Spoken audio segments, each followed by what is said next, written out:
معانا ده ظهر كرسي ليزا بوي، بنوروكوا بيتحضر. جهاز دوت جهاز تدليك.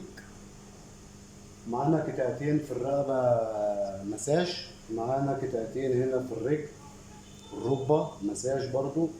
ده الريموت بنقدروا نتحكموا فيه.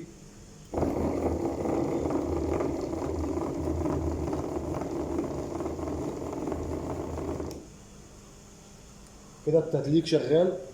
يتحرك معاك برضو لما تيجي تريح الظهر، يتحرك معاك على حسب القعدة اللي انت عايزها، قدام ورا. انا كده عايز اشغل برضو معانا مساج الرجل، وهنا معانا الرقبة.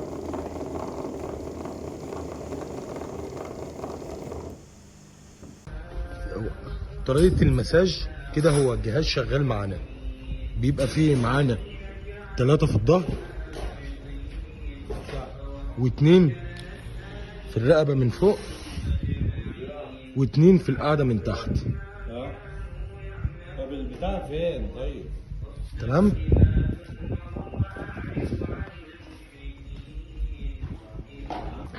ده جهاز المساج من جوه، الريموت بتاعه.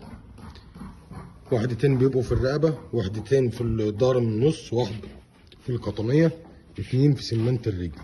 تمام. نبدأ بقى تشغيله. ولما بيشتغل بيبقى بالطريقة دي. طبعا بنبقى مثبت في الكرسي فما بيمشيش كده. طب انا ممكن بقى ايه، بقدر ان انا اغير حركاته. بيهدى، الحركات تهدى اكتر، تزيد. شغل حاجة وبفصل حاجة.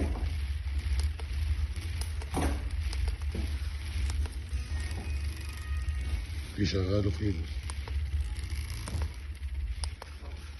كده، في حاجات بفصلها شغل اكتر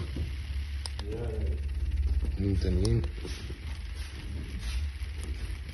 ده الجهاز من جوه.